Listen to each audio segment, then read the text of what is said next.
새누리당이 다수당의 날치기를 방지하는 국회 선진화법을 폐지하려고 합니다.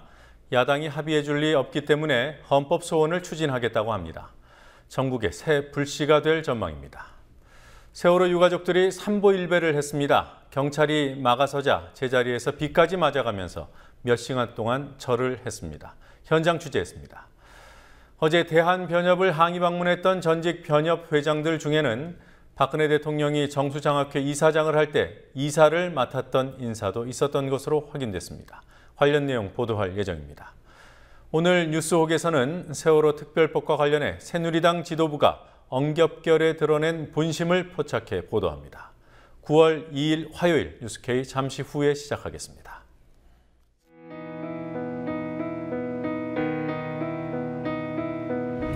(1960년 4월 19일) 당시 언론은 빨갱이 데모라고 했습니다. 지금 우리는 혁명의 역사로 기억합니다. 1980년 5월 18일 당시 언론은 불순분자의 폭동이라 했습니다. 지금 우리는 독재에 항거한 정의의 역사로 기억합니다. 1987년 6월 10일 당시 언론은 대학생 가두 시위라 했습니다. 지금 우리는 민주주의를 쟁취한 감격의 역사로 기억합니다.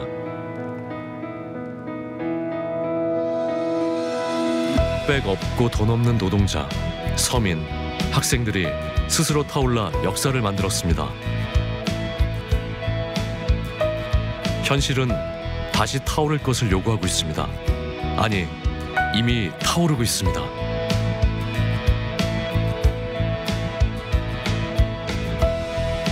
빨갱이를 종북으로, 불순분자를 외부 세력으로, 언론은 말만 바꿨을 뿐 역사를 부정하고 있습니다. 2014년 4월 1일 국민TV가 개국한 이유입니다. 국민TV는 역사를 역사로 기록하겠습니다.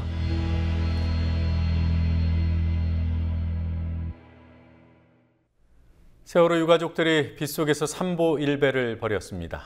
경찰이 막아서는 바람에 삼보는커녕 일보도 못 내딛고 제자리에서 절만 해야 했습니다. 세월호 특별법 제정을 촉구하는 시민 서명지를 청와대에 전달하겠다고 했더니 경찰이 막아버렸던 상황이었습니다. 오늘 광주지법에서 열린 공판에서 세월호 일부 선원들이 침몰 중인 상황에서도 맥주를 마셨다는 사실이 드러났습니다. 저희 중계카메라는 유가족 거리 농성이 이어지고 있는 청운 효자동 주민센터 앞에 나가 있습니다. 현장 연결해 보겠습니다. 윤이나 PD, 네, 유가족들이 그곳에서 밤샘 농성을 벌여온 지 벌써 12일째입니다. 오늘 상황은 어떻습니까? 네, 유가족들은 앞서 국민 서명지를 청와대에 전달하기 위한 삼보일배로 인해 심신이 매우 지쳐있는 상황입니다. 현재 유가족 10여 명이 이곳 청운효자동 주민센터 앞을 지키고 있고 오늘부로 12일째 밤샘 농성을 이어나갈 예정입니다. 오늘 내내 서명지 전달 문제로 유가족들이 경찰 벽에 가로막혔다고 들었습니다. 아직도 전달이 안 된 겁니까?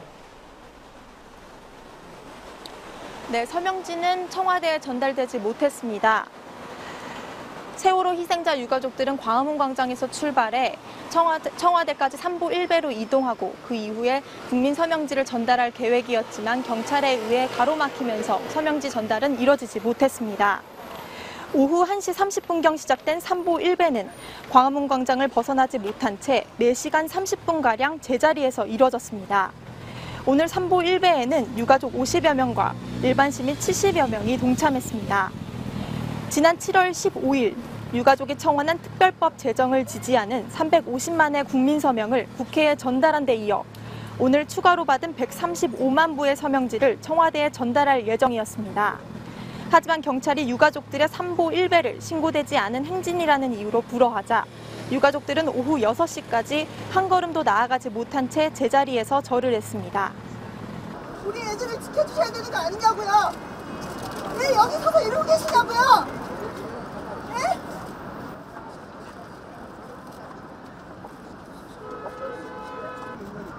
없어요? 국가 없어요? 국가 생각 안 나세요? 아이 생각 안 하세요? 이런 나라에서 애들 기를 수 있어요? 예? 지금 백성들이 그 신문고를 가슴을 열어달라고 국가에게 국민이 이렇게 처절하게 애절하게 신문고를 두드리고 있는데 소통, 불통, 박통 청와대는 아직도 저희에게 답이 없습니다.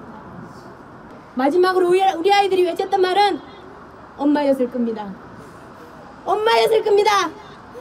엄마라고 외치고 그 아이들이 그 소중하고 존귀한 생명을 내려놨을 겁니다.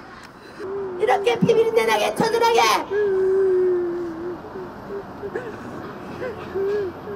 가슴으로 이야기하고 있는데 아직도 저 파란 지붕은 초록색입니다. 네, 서명지 전달하러 이동하기 전에 기자회견이 있었죠. 새누리당에 대한 입장이 나왔을 텐데 어떤 내용이 담겼습니까? 네, 새누리당은 유가족과 협상을 진행하는 것처럼 했지만 사실상 세월호 참사 진상규명에 의지가 없었다고 비판했습니다.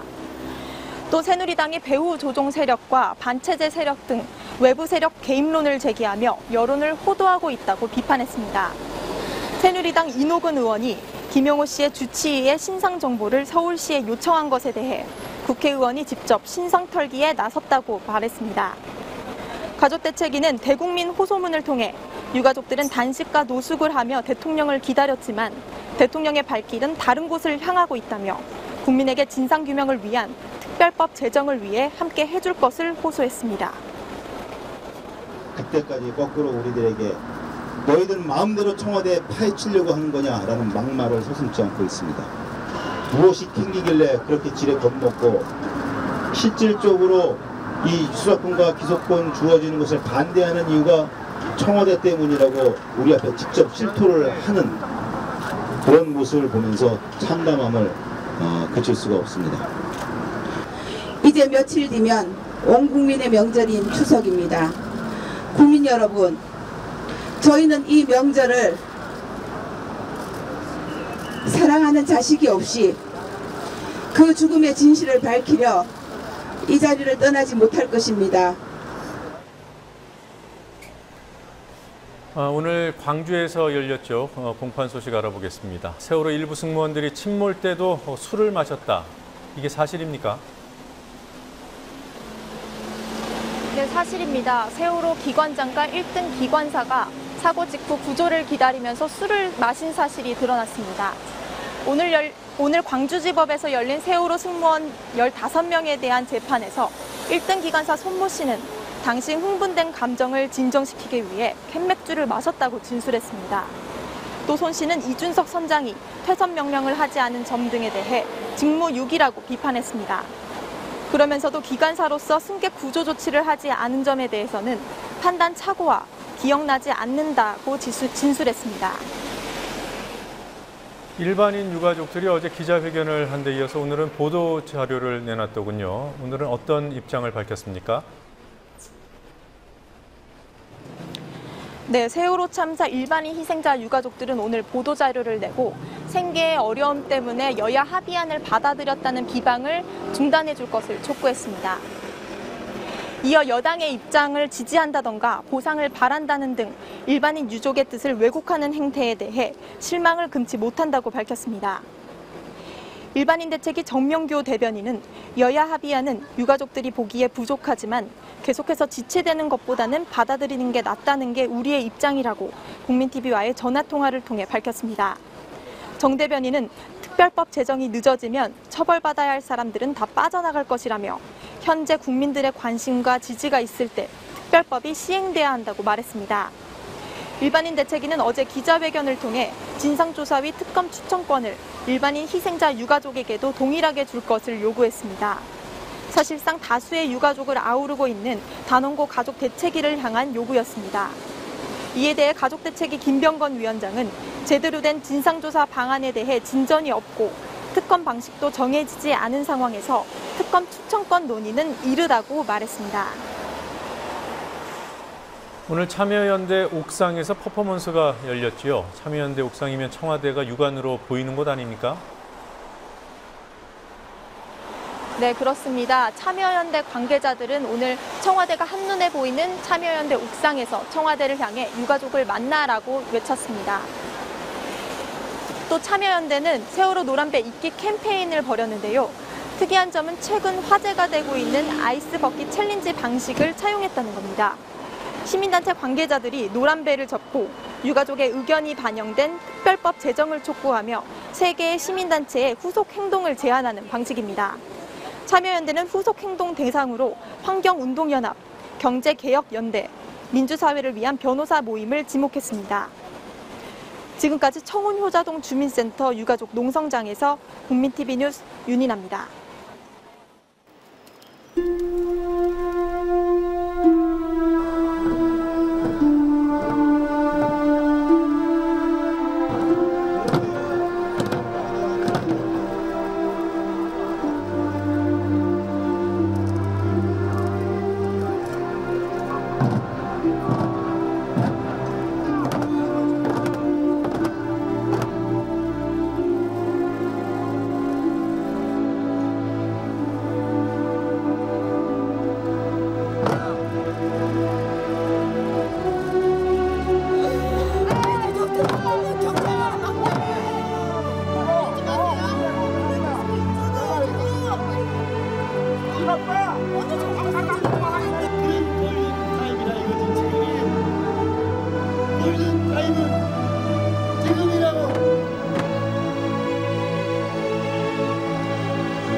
새누리당이 국회 선진화법을 폐지하겠다는 입장을 공식화했습니다. 세월호 참사 이후 수세에 몰렸다가 2차례 선거에서 승리를 거둔 새누리당이 이참에 날치기 방지법인 국회 선진화법을 폐지하겠다는 입장을 드러냈습니다.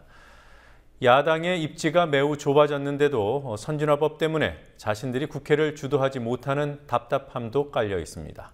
정치권 취재하고 있는 PD 연결해서 알아보겠습니다. 권현주 PD. 네, 권현주입니다. 어제 유가족과 새누리당 협의가 결렬되고 말았습니다. 새누리당에서 오늘 입장이 나왔습니까? 네, 새누리당은 오전 원내대책회의에서 기존의 여야 합의안에서 더 이상 양보할 수 없다는 강경한 입장을 보였습니다.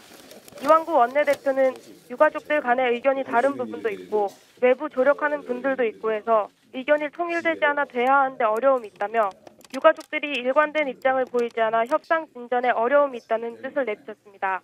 김재원 원내수석 부대표도 오히려 유가족이 진실하지 못한 자세로 임해 대화가 진전이 없었다며 협상 결렬의 원인을 유가족에 떠넘기는 듯한 발언을 했습니다.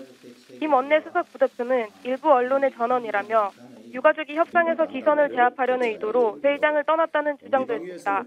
발언 들어보시겠습니다. 그쪽 사정에 밝은 복수의 언론인들로부터 이야기를 전해 들은 바로는 이 기회에 아주 특검 추천권을 유가족이 할 수 있게 기선을 제압하겠다. 그래서 기선을 제압하자. 뭐 그렇게 해서 어떤 행위를 한 것이다라는 그런 전언을 들었는데 만약에 이것이 사실이라면 저희들은 정말 섭섭합니다. 유가족 대책위 여러분들이 좀 진실되게 이야기를 해야 되지. 만약에 지금 현재 주장하는 수사권, 기소권을 무슨 협상의 수단으로 사용하기 위해서 저희들에게 주장한다면 대화가 잘 안 됩니다. 주호영 정책위의장도 우리당이 아량이 적어서 포용이 없어서 그러는 게 아니다. 유가족과 야당에게 줄 수 있는 것은 위헌 가능성이 높은 것밖에 없기 때문에 답답하다고 말하며 유가족의 요구를 받아들일 생각이 없음을 분명히 했습니다. 여야 지도부가 오늘 전혀 다른 행보를 보였습니다. 서로 어떤 말을 하고 싶은 겁니까? 네, 새누리당은 오늘도 현장 방문을 이어가며 민생을 강조했고 민주연합은 진도에 내려가 실종자 유가족과 만나며 세월호 특별법 제정에 대한 의지를 내비쳤습니다. 새누리당 김무성 대표는 오전 한국노총과 경영자 총협회를 잇따라 방문해 노사관계 개선을 논의했고 이어 오후에는 강서구 영구 임대주택단지와 마곡 지구 등 서민 주거지역을 둘러봤습니다. 세월호 특별법을 두고 여야 대치 전국이 계속되면서 국회가 공전하자 민생 행보를 더욱 강화해 야당과 차별화에 나선 모양새입니다. 반면 민주연합 박영선 원내대표는 목포 한국병원, 진도체육관, 생목항을 차례로 방문해 세월호 실종자 가족들을 만났습니다. 박 원내대표는 목포 한국병원에서 기자회견을 열고 정부 여당이 명절을 맞아서 가장 먼저 찾아가야 하고 가장 많은 신경을 써야 하는 분들이 세상에서 가장 외롭고 힘든 분들이 아닐까 생각한다며 여당을 압박했습니다. 박 원내대표는 교착 상태에 빠진 세월호 특별법 협상과 관련해 정의화 국회의장이 중재에 나서보겠다고 했다며 이를 기다려보겠다고 밝혔습니다. 새누리당 민생 이벤트 오늘 일정에 정부 고위 관료가 동행한 것 같아요. 누가 동행했습니까? 네, 오늘은 김경식 국토교통부 차관이 김무성 대표의 임대주택단지 현장 방문과 간담회 일정에 동행했습니다. 김무성 대표는 서울 강서구 임대주택단지 사회복지관을 방문하고 부동산 정책 간담회를 열어 9.1 부동산 대책에 대해 환영의 뜻을 밝히며 주택시장 활성화에 모든 역량을 결집해야 한다고 밝혔습니다. 정부와 새누리당이 주장하는 경제활성화 법안 30개를 조속히 통과시키기 위해 정부는 정책을 내고 여당은 현장을 맡아 장외로 돌고 있는 야당을 향해 협공을 펼치고 있는 셈입니다. 정부가 정책을 발표하자마자 국회 과반 의석을 가진 정당이 연이어 힘을 싣는 행보를 보이는 것에 대해 국회가 정책 들러리에 나선 것이라는 지적도 제기되고 있습니다. 새누리당의 이런 행보에 대해서 야권에서는 어떤 입장들이 나오고 있습니까? 네, 새누리당이 연일 민생 드라이브를 이어가자 야권에서는 가짜 민생 챙기기라며 비판의 목소리를 높였습니다. 민주연합 을지로위원회 우원식 위원장은 새누리당의 민생 현장 행보에 대해 행동과 정책이 맞지 않는 보여주기식 이벤트라고 지적하며 민생 챙긴다며 부자 챙기는 따로 국밥식 행보라고 비판했습니다. 김무성 대표를 비롯해서 정홍원 국무총리가 현장에 답이 있다 이런 말을 쓰더라고요. 그러고 현장을 가는 모습을 봤습니다.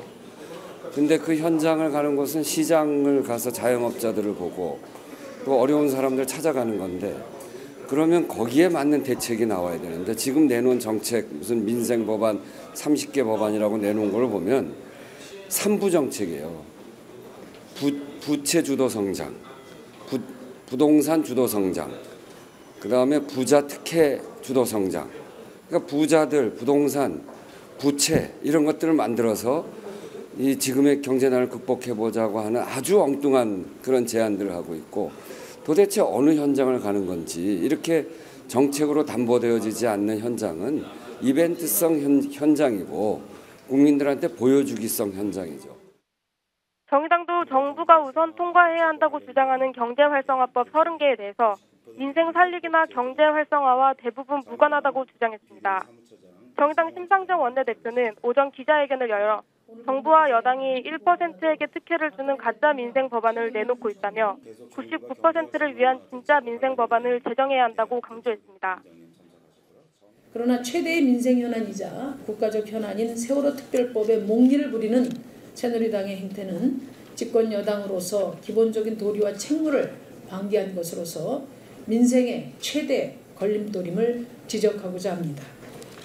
더욱이 정부 여당이 부자 민원 처리용 법안들을 민생 법안으로 둔갑시켜서 경제 살리기를 운운하는 것은 국민을 우롱하는 것이나 다를 바 없습니다. 새누리당에서 국회 선진화법 폐지 주장이 다시 나왔습니다. 날치기 방지법을 폐지하자는 것은 날치기를 해보겠다, 하자 이런 뜻인가요? 네, 새누리당은 오전 원내대책회의에서 민생 법안을 시급히 처리해야 하는데 야당이 세월호법 처리 없이는 어떤 법안도 처리할 수 없다는 강경한 입장이어서 국회 선진화법이 걸림돌이 된다며 헌법 소원을 제기하겠다는 입장을 밝혔습니다. 주호영 정책위의장은 국회 선진화법을 국회 무력화법이라고 규정하며 지금처럼 국회가 야당의 동의 없이는 한 발자국도 나아가지 못하는 상황이 지속된다면 헌법 소원 등의 방법을 통해서라도 이 문제에 대해 호소할 준비를 마쳤다고 말했습니다. 이완구 원내대표 역시 동물국회를 지향하고 합리적 국회를 만든 것은 평가받을 만하지만 언론이 지적한 것처럼 법안 처리 하나도 못하고 가는 게 바람직한지 본질적 문제를 생각하게 된다며 국회 선진화법에 대해 다시 한번 많은 생각을 하게 된다고 말했습니다. 그러자 민주연합 박범계 원내대변인은 오후 브리핑에서 국회 선진화법은 새누리당이 지난 2012년 총선 공약으로 삼아 통과시킨 법안이라며 새누리당은 자당의 무기력을 야당의 책임으로 전가시키기 위해 법적 이유가 아닌 정치적 이유로 국회 선진화법을 때리고 있는 것이라고 강하게 비판했습니다. 국회 선진화법은 2012년 새누리당이 총선 공약으로 제시했고 새누리당 황우여 의원, 민주당 원혜영 의원 등 여야 의원들이 주도해 발의한 법 개정안으로 2012년 5월 여야 합의로 통과된 바 있습니다. 지금까지 국민TV 뉴스 권현주입니다.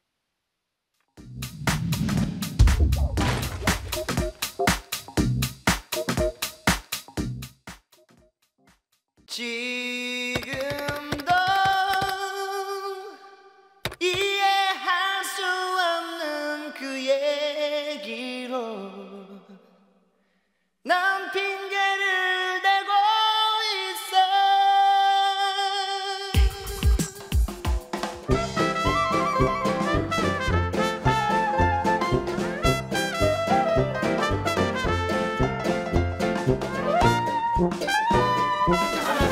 제도의 한계입니다. 그런데 그것을 우리 사람을 넣어서 수사하려고 해서는 안 돼요.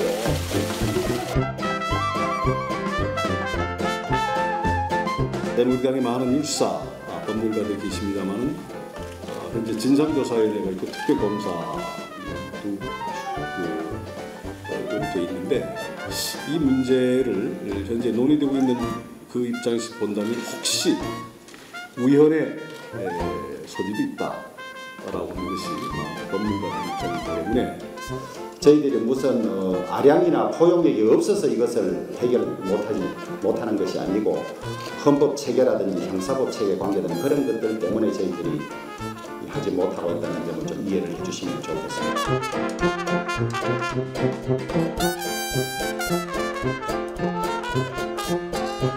그래서 저희는 부탁을 합니다. 좀 진실되게 진솔하게 이야기를 하고 그래야 저희들과 대화가 되고 저희들도 좋은 방안을 또 협의가 가능한데 어제 유가족 대책위 여러분들이 가시고 난 다음에 그쪽 사정에 밝은 복수의 언론인들로부터 이야기를 전해 들은 바로는 이 기회에 아주 특검 추천권을 유가족이 할 수 있게 기선을 제압하겠다. 그래서 기선을 제압하자. 뭐 그렇게 해서 어떤 행위를 한 것이다라는 그런 전언을 들었는데.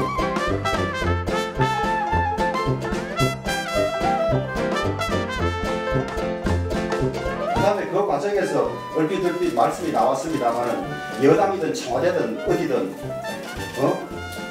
막 조사하겠다는 것 아닙니까? 청와대든 어디든 막 조사하겠다는 것 아닙니까?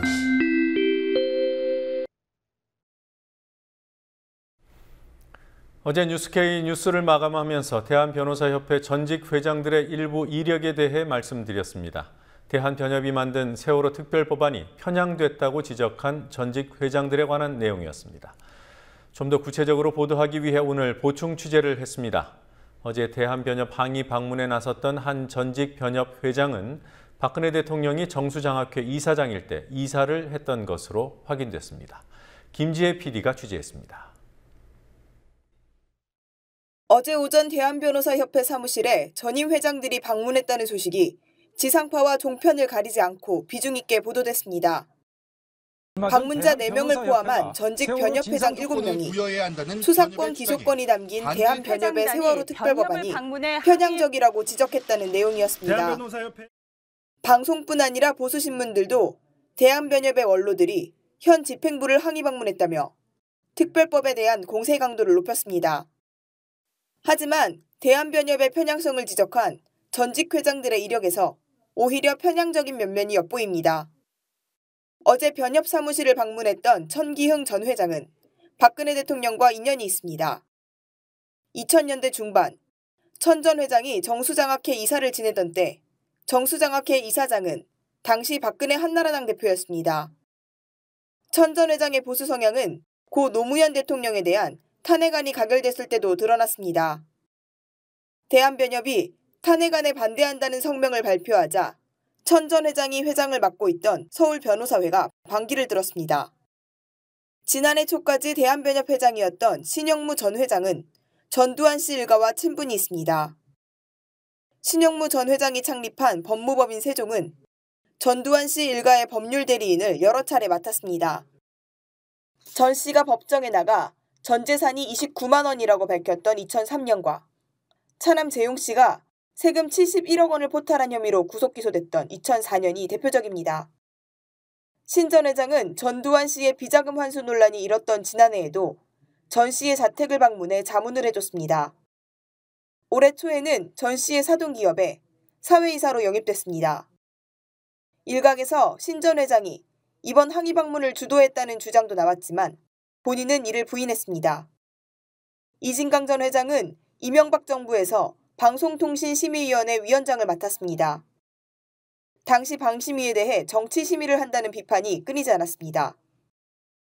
2010년 11월 천안함 의혹을 보도한 KBS 추정 60분에 법정 제재인 경고 결정을 내린 것이 대표적입니다. 천안함 편에 대한 방심위의 제재 조치는 결국 올해 6월 서울행정법원에서 취소 판결을 받았습니다. 현재 이 전 회장은 동아일보 독자위원회 위원장을 맡고 있습니다. 어제 대한변협 사무실을 방문하는데 동행하지는 않았지만 의견서에 이름을 올렸던 전직 회장들의 이력도 눈에 띕니다. 김두현 전 회장은 박정희 정권 하에서 공화당 소속 국회의원을 지냈고 전두환 신군부의 5공화국 초기에 변협 30대 회장직을 맡았습니다. 35대 회장이었던 박승서 전 회장은 박종철 고문치사 사건에서 탁친이 억하고 죽었다는 발언을 했던 강민창 치안본부장의 변호를 맡았습니다. 국민TV 뉴스 김지혜입니다. 이른바 교통딱지 떼이는 경우가 잦아졌다는 얘기가 이곳저곳에서 나오고 있었습니다. 실제로도 그랬습니다. 최근 6년 동안 상반기 교통범칙금 건수와 총액을 비교해봤더니 올해가 이명박 정부, 박근혜 정부를 통틀어서 최고였습니다. 부족한 세수를 채우기 위해 딱지를 남발하고 있다는 지적과 함께 일선 경찰들에게 실적 경쟁을 시키고 있다는 우려까지 나옵니다. 강신혜 PD가 보도합니다. 교통위반 단속을 강화하라는 청와대의 요구가 있었다. 지난해 10월 언론에 보도된 내용입니다. 실제로 단속 강화의 결과가 수치로 확인됩니다. 올해 상반기 정부가 교통단속으로 부과한 범칙금 건수는 166만 건입니다. 2012년 상반기에 3배가 넘고 지난해 상반기보다 53만 건, 68%나 늘었습니다. 범칙금 액수도 2년 전에 비해 3배 이상, 지난해에 비해 200억 가까이 46%가 늘었습니다. 2012년의 경우 총선과 대선이 있는 해여서 정부가 여당의 우호적인 여론이 조성되도록 단속 강도를 의도적으로 낮춰서 그랬다고 볼 수 있습니다. 하지만 올해 상반기 교통범칙금 규모는 이명박 박근혜 정부를 통틀어 가장 큽니다. 박근혜 정부는 출범 이후 세수 부족 문제가 심각하다고 여러 차례 강조해왔습니다. 이 때문에 부족한 세수를 이른바 교통딱지로 메우려 한다는 비판이 제기됩니다. 지난해 교통범칙금이 2012년에 비해 급증했을 때 경찰청은 2012년도 교통사고 사망자가 증가하고 교통법규 준수율이 하락했기 때문에 단속을 강화했다고 해명했습니다. 이 해명이 설득력을 가지려면 올해 범칙금이 지난해보다 증가했으니 지난해에도 교통사고 사망률이 증가하고 교통법규 준수율은 낮아졌어야 합니다. 하지만 반대였습니다. 이번 조사는 새정치민주연합 박남춘 의원실이 국정감사를 위해 조사한 내용으로 경찰의 단속 의지와 무관한 신호위반 카메라 등을 통한 단속은 제외됐습니다. 박남춘 의원실은 결국 정부가 세수를 늘리기 위해 교통딱지를 남발했다고 볼 수 있다며 특진 등을 활용해 일선 경찰관들에게 실적 경쟁을 부추기고 있다는 우려도 제기된다고 지적했습니다. 국민TV 뉴스 강신혜입니다.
이명박 정부가 추진한 법인세 감면 제도가 전체 기업이 아닌 일부 재벌에게만 편중되면서 불평등과 조세 형평성 문제를 낳고 있는 것으로 확인됐습니다.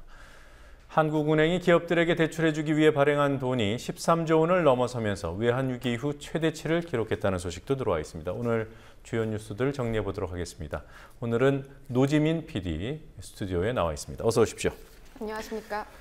네, 법인세 감면 혜택의 절반이 재벌 그룹에게 편중됐다. 어느 정도나 편중된 겁니까? 네, 오늘 새정치민주연합 오재세 의원이 국세청이 제출한 법인세 신고 자료를 분석해서 공개했는데요.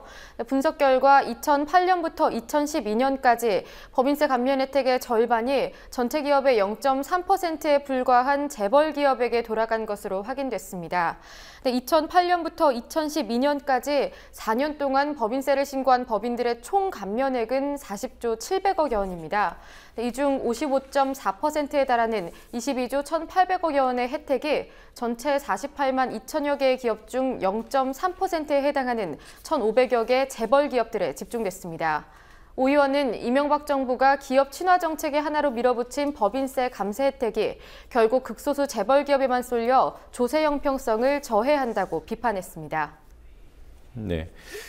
그리고 한국은행이 발권력, 그러니까 돈을 찍어내는 그러한 권한을 이용해서 기업에 대출해준 금액이 있을 텐데요. 그게 외환위기 이후 최대라는 그런 통계가 있더군요. 네, 오늘 한국은행이 지난달 말을 기준으로 발권력을 동원한 대출금이 13조 1,571억 원을 기록했다고 밝혔습니다. 발권력이란 앞서 말한 대로 한마디로 한국은행이 돈을 발행할 수 있는 권한입니다. 지난해 대출금이 7조 9,903억 원이었던 것과 비교하면 1년 만에 64.7%나 증가했습니다. 감세 기조가 이어지면서 재정 여력이 부족한 상황임에도 불구하고 발권력을 동원해서 통화량을 인위적으로 늘려가고 있는 건데요. 또한 중소기업 설비 투자 지원 프로그램과 주택금융공사의 보금자리론 등 국고에서 자금을 투입해야 할 사안에까지 한은의 자금을 끌어다 쓰는 일도 눈에 띄고 있습니다. 금융 전문가들은 상당히 우려하고 있습니다. 오정근 아시아금융학 회장은 관료들이 중앙은행 돈을 내 돈 끌어다 쓰듯 쓰려는 인식에서 못 벗어난 때문이라며 특정 부문에 대한 발권력 동원은 국회 동의를 받도록 하는 방안도 검토할 필요가 있다고 말했고요. 임진 한국금융연구원 원장 역시 발권력은 제한적으로 쓰는 게 바람직하다고 강조했습니다. 네. 자, 이 저탄소 차 협력금제 시행이 또 연기됐다고요? 네, 오늘 정부 서울청사에서 열린 경제관계장관회의에서 정부는 내년 1월 1일부터 시행될 예정이었던 저탄소차 협력금 제도 시행 시기를 2020년으로 미루겠다고 밝혔습니다. 최경환 경제부총리는 내년부터 배출권 거래제와 저탄소 협력금제가 동시에 시행될 경우 산업계의 부담과 시장에 미치는 영향이 과도하다고 판단했다며 이유를 설명했습니다. 저탄소차 협력금 제도, 차량의 이산화탄소 배출량의 기준을 두고 이 기준을 넘는 차량을 구매할 경우는 부담금을, 기준 이하의 차량을 구매할 경우에는 보조금을 지급받는 제도인데요. 이 제도가 시행될 경우 K5, 소나타 2.0, 제네시스, 에쿠스 5.0 등 대부분의 국산 차량이 부담금 부과 대상에 포함됩니다. 네, 뭐 이렇게 되면 국산차 제조업체들은 한시름 놓는 건가요? 네, 그렇습니다. 따라서 일부 환경단체와 야당은 정부의 연기 결정이 특정 자동차 기업의 이익을 위한 것이라며 친환경차 구매자 지원을 위한 친서민 정책을 벌이는 가짜 민생이라고 반발했습니다. 정부가 저탄소차 협력금 제도를 2020년까지 연기하기 위해선 국회 환경노동위원회에 대기환경보전법 개정안을 발의해서 법을 바꾸거나 또는 법안 시행을 위한 시행령이나 규칙을 제정하지 않아서 법을 시행하지 못하도록 하는 두 가지 방법이 있습니다. 그런데 야당 측 반발이 거센 만큼 환노위에서의 통과보다는 시행령과 규칙을 제정하지 않고 사실상 유령 법안을 만들 가능성이 높다는 분석입니다. 네, 관피아 논란이 크게 일었습니다만 최근 박근혜 정부에서는 정피아라는 얘기, 관피아 대신 정피아다 이런 얘기가 계속 나오고 있습니다. 네, 오늘 새정치민주연합 백재현 의원은 39개 공공기관 중 36%에 해당하는 14개 기관의 감사 자리에 정치권 또는 박근혜 대통령 대선 캠프 출신이 임명됐다는 자료를 공개했습니다. 박 대통령 대선 캠프 출신 인사들의 공공기관 낙하산 논란은 작년부터 제기되었습니다. 지난해엔 은행 경영 경험이 전혀 없는 홍기택 전 중앙대 교수가 대통령직 인수위원회직을 인연으로 사는금융지주 회장 자리에 취임해서 논란이 됐었는데요. 어제 수출입은행 감사에 임명된 공명재 계명대 교수 역시 박 대통령 대선 캠프에서 힘찬 경제추진위원단 출신이라는 점이 또 의혹이 제기되고 있습니다. 또 이외에도 백 의원은 한국관광공사 감사에 임명된 잔희윤 씨, 한국동서발전 상임감사에 선임된 새누리당 구로을 당협위원장 출신인 강효식 씨, 한전 KDN 상임감사에 선임된 새누리당 광주 남구 당연협의회 위원장 출신인 문상욱 씨 등을 낙하산 인사로 지목했습니다. 백 의원은 박근혜 대통령이 그토록 관피아를 근절한다고 주장하더니 이번에는 정피아를 키우고 있다고 비판했습니다. 네. 그리고 군 검찰이요, 윤일병 가해한 병사들에게 살인죄를 적용하기로 했더군요. 네, 오늘 3군 사령부 검찰부는 윤일병 가해 병사 4명에 대해 주의적으로 살인죄, 또 예비적으로는 상해치사죄를 적용하는 것으로 공소장을 변경했다고 최종 결정을 내렸습니다. 주범인 이병장뿐 아니라 공범으로 분류됐던 하병장, 이상병, 지상병에게 단순 폭행죄가 아닌 살인죄를 적용한 이유에 대해서는 폭행의 지속성 때문이라고 설명했습니다. 네, 군검찰은 윤일병 사망 원인에 대해서도 입장을 바꿨습니다. 지금까지 검찰은 윤일병이 기도폐쇄에 의해 질식했다고 주장해 왔는데 오늘 변경된 공소장에는 지속적인 폭행, 가혹행위로 인한 쇼크 등의 사인이 추가됐습니다. 네, 가해 병사 4명의 첫 공판은 추석 연휴 이후에 열릴 예정입니다. 다시 추가 보도해드리도록 하겠습니다. 네. 그리고 세월호 참사 수습 과정에서 해양수산부가 자기들이 해야 될 역할을 해경에 떠넘겼다는 그런 지적이 나왔더군요. 어떻게 된 내용입니까? 네, 민주연합 최민희 의원실에서 세월호 사고 관련 해수부 역할이라는 제목의 해경 내부 문건을 공개했는데요. 이 문건에서 해경은 재난 및 안전관리기본법상 해양 선박사고에 대한 주관기관은 해양수산부로 명시되어 있다며 외형적으로는 해수부가 수습 업무를 총괄하지만 실질적인 업무는 해경청에 전가하고 있다고 해수부를 비판했습니다. 또한 구조기관으로서 실종자 수색에 전력을 기울여야 하나 구조활동과 관련됐다는 이유로 동원 장비, 인력에 대한 비용 정산, 사후 처리 등 제반 업무를 해경청에서 수행하고 있다고 적어놓기도 했습니다.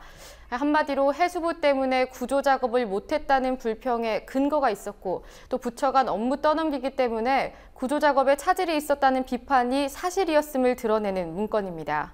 문건을 공개한 최민희 의원은 구조 과정에서 드러난 해경과 해수부의 책임을 촉구하는 한편 총체적인 국가 컨트롤타워 붕괴에 대해 2차 세월호 국정조사를 통해 반드시 밝혀야 한다고 주장했습니다. 네. 그리고 얼마 전에 교육부가 초등학교 1, 2학년 방과 후 영어 교육이 선행 수업이다. 그래서 규제해야 된다. 이렇게 하지 않았습니까? 교육부의 입장이 바뀐 겁니까? 네, 지난 4월 교육부는 사교육을 막기 위해서 방과후 학교에서 초등학교 1, 2학년에게 영어 교육을 규제하는 선행학습 금지법을 추진했습니다. 네, 당시 교육부는 영어는 초등학교 3학년부터 교과로 편성되어 있기 때문에 1, 2학년이 방과 후 영어 과정에 참여하는 건 선행학습이다 이렇게 밝혔습니다. 하지만 오늘은 초등학교 1, 2학년에 대해서 방과 후 영어 교실을 규제할 경우 영어 수요가 사교육 시장으로 몰릴 수 있다며 예외 규정을 뒀습니다. 그동안 교육부는 선행학습 금지법에 따라 일반 고등학교들 역시 방과 후 대학 입시 준비를 위한 수업을 금지시켜 왔습니다. 그런데 오늘 교육부의 결정으로 당장 일반 고등학교에서도 규제를 풀어달라 이런 요구가 이어질 것으로 예상됩니다. 네. 네, 다음은 노주민 PD가 매주 한 명씩 뉴스 인물 만나보는 인터뷰 중 오늘 세 번째 순서죠. 이번 주에는 누구를 만나봤습니까? 네, 을을 지키는 길, 을지로위원회 위원장인 우원식 민주연합 의원을 만나봤습니다. 그간 을지로위원회를 이끌어오며 얻었던 성과 그리고 한계에 대한 우원식 위원장의 이야기 잠시 후 전해드리겠습니다. 네, 오늘은 여기까지 보도록 하겠습니다. 수고했습니다. 수고했습니다.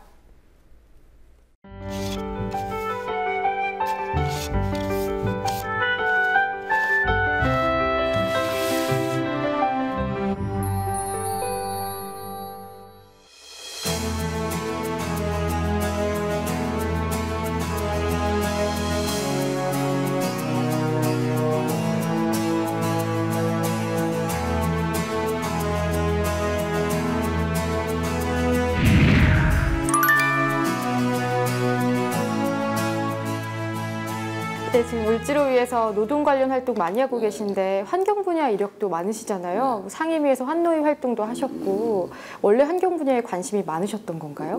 네, 소각장 우리한테 나온 쓰레기를 태우는 것보다는 재활용을 해야 된다. 그래서 한편으로는 쓰레기 소각장 건설 반대 운동과 재활용 운동. 그래서 그때 제가 그것과 연관돼서 서울시의원이 됐는데 그 얘기를 하도 많이 해서 사람들이 저한테 주어진 별명이 쓰레기 의원이에요. 쓰레기처럼 형편없다 이런 뜻이 아니고 맨날 쓰레기 얘기만 하는. 그럼 박근혜 정부의 환경 정책에 대해서는 어떻게 평가를 하시나요? 환경 정책이 있나요? 저는 환경 정책이 없다고 생각해요. 더군다나 요즘 이제 보면 뭐 산에 케이블카 설치하는 거나 뭐 경관 좋은 곳에다 호텔 짓는다거나 덕수궁 옆에 호텔 짓는다거나 이런 문제들에 대해서 소위 규제 완화, 경제 활성화라는 이름으로 다 무시해 버리거든요. 도대체 난 나라를 이렇게 만들어서 어떻게 하려고 하는지 모르겠어요. 결국 규제 완화되면 제일 먼저 파괴되는 데가 환경이고 서민들의 삶인데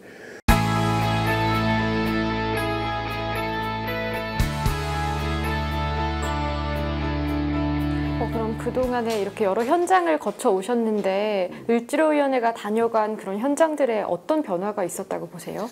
그러니까 정치의 영역에서 현장에서의 갈등을 조정하는 역할을 처음 정치의 영역으로 끌어온 게 을지로위원회죠. 그런 점에서 을지로위원회가 현장에서 한 역할은 굉장히 중요한 역할이다 이렇게 보는데 특히 이제 롯데그룹하고 우리가 이야기하고 이 가불 문제를 계속 끌어오면서 대기업에서는 계약서상에 을이란 말이 거의 다 없어졌어요. 그리고 처음에 우리가 계약서를 볼 때 어떤 조항들이 있었냐면 이게 합의되지 않을 경우에 갑의 해석에 따른다. 이거 얼마나 불공정한 일이에요. 그런 불공정한 조항들은 이제 거의 없어졌어요.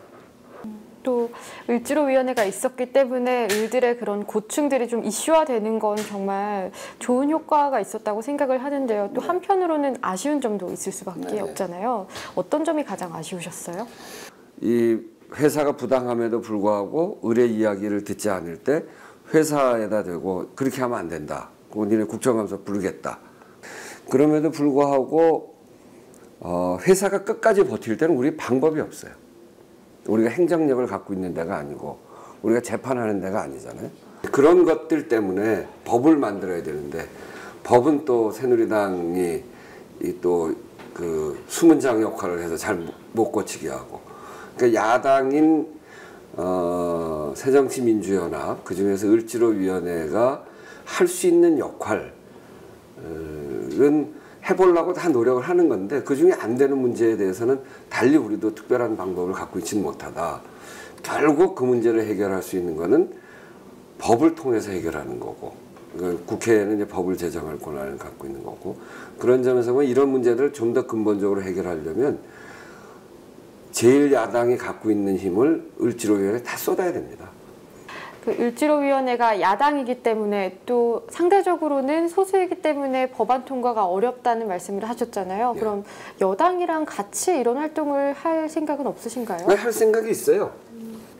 새누리당이 을지로위원회가 작년 우리는 5월 10일 날 만들어졌는데 우리 100일 되는 날 새누리당에서 손톱 및 가시위원회, 손가위위원회라는 걸 만들었어요. 손톱 및 가시 뽑기. 네. 그래서 우리랑 이제 비슷한 서민들, 현장에서 서민들을 돕겠다. 그래서 우리는 이것이 꼭 필요하다고 생각해서 했는데 근데 그쪽은 우리 을지로위원회가 막 일을 하면서 저거 그냥 두면 안 되겠다 이렇게 생각하고 비슷하게 그냥 만들었던 것 같아. 그러니까 진정성을 가지고 우리 사회의 경제민주화, 서민들의 삶의 문제, 노동할 권리의 문제, 일한 만큼 대가를 받는 문제, 불공정의 해소 문제 이런 것들에 대해서 새누리당 여당이 진심으로 같이 한다고 한다면 얼마든지 갈취할 수 있죠. 사죄하라! 사죄하라! 일명 남양유업 방지법에 대해서 최선의 노력을 다하겠다 이야기했지만 아직까지 국회에서 그냥 계류되어 있는 상태고요. 과연 그런 문제에 대해서 얼만큼 진정성 있게 새정치민주연합의 을지로위원회가 노력하고 있는지 작년에 그 일을 그 법과 제도를 바꿔줘야 되겠다고 자기들이 느꼈던 그 진정성을 지금도 가지고 있는지 을지로위원회 스스로 생각을 해봐야 될 것 같아요. 남양유업법은 1차적으로는 그때 이제 합의를 해서 그 대리점주협의회하고 피해 대리점주협의회하고 회사하고 합의해서 일단락을 지은 거죠. 우리가 됐다라고 하는 기준은 그 사안을 가지고 양쪽이 협상을 타결했을 때예요. 보통 이제 협상 합의문을 쓰거든요. 합의문을 쓰면 타결됐다고 보는 겁니다. 그리고 그 합의문이 이행될 수 있도록 이렇게 이제 뒷받침을 해주는 건데, 근데 그게 이제 문제는 뭐냐면 그 이후에 또 다른 양상의 문제들이 또 생긴다는 거죠. 그 문제가 제기돼서 그거를 타결하면 그걸로 그냥 다 끝나면 좋은데 또 회사는 다른 형태로 해서 다른 방식의 가불관계를 또 요구를 해요. 그러니까 그런 것들에 대해서 지속적으로 어떻게 할 거냐.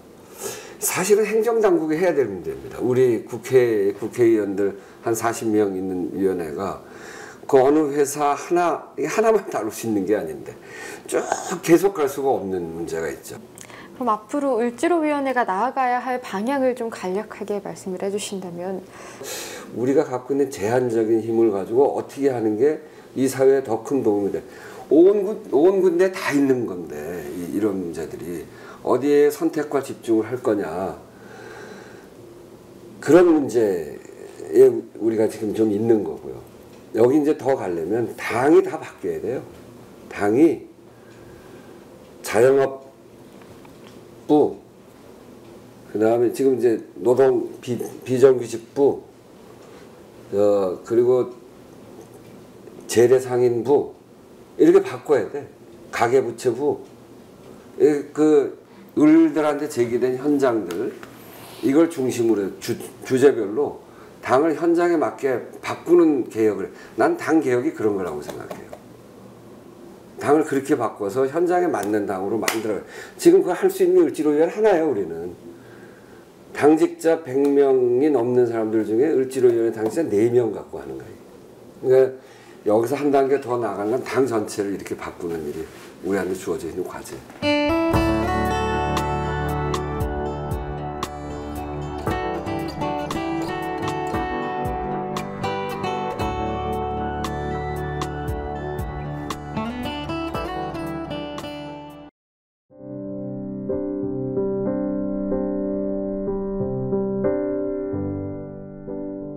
세월호 비극이 긴 기다림 속에 새로운 갈등 국면으로 들어가고 있습니다.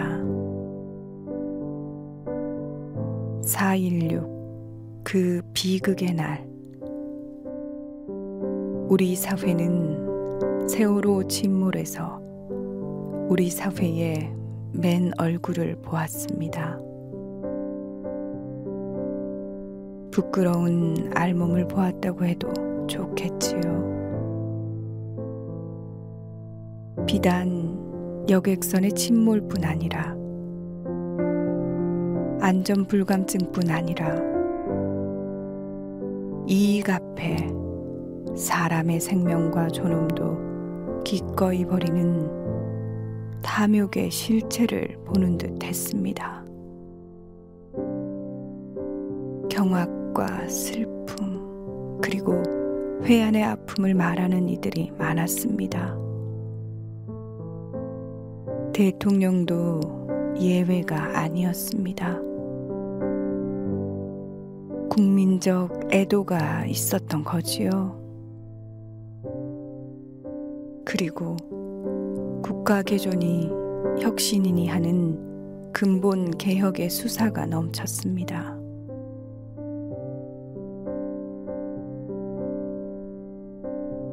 사회 곳곳에 또아리를 튼 사적 이익의 카르텔을 깨트릴 기회가 비극 끝에 오게 되는가 보다고 생각했습니다. 기대가 무너지고 있습니다.